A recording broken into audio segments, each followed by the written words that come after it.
The key to this move is kick speed and kick placement.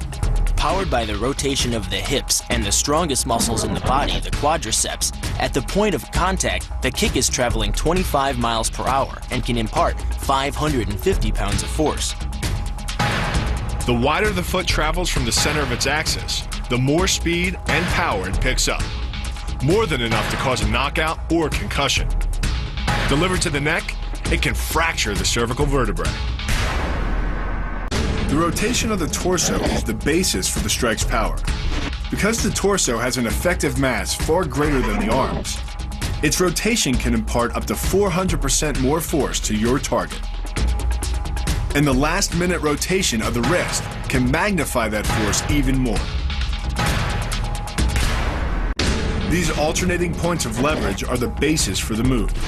Locking the hands high behind the shoulder blades puts you in control of your opponent's center of mass, which in turn negatively affects his conditional stability.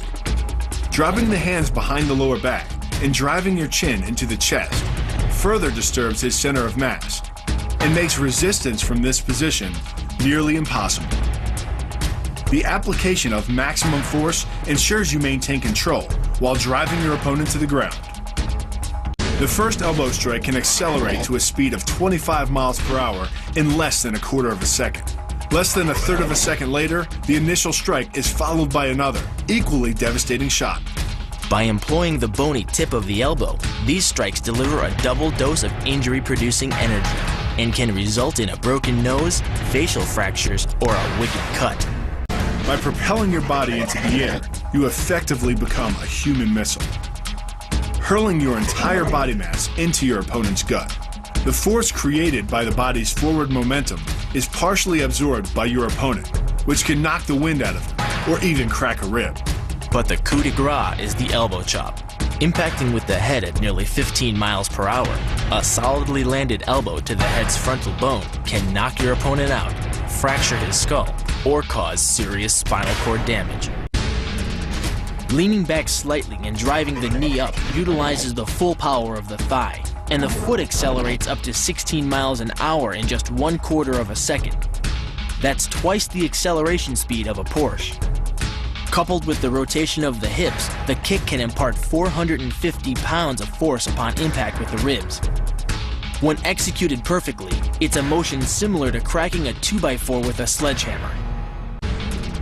The calf crush works because of the ankle lock. Working in conjunction with your leg, it serves as a sort of high torque pinch point, imparting hundreds of pounds of force on the tibia and fibula.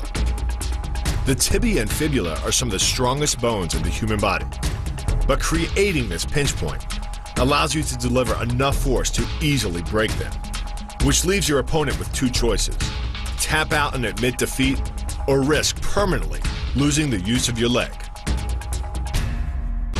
The key to the scissors takedown can be found in the move's name. Throwing your legs around either side of your opponent, one high on the torso, the other just in the crease of the knee, provides you with a lever on either side of his body.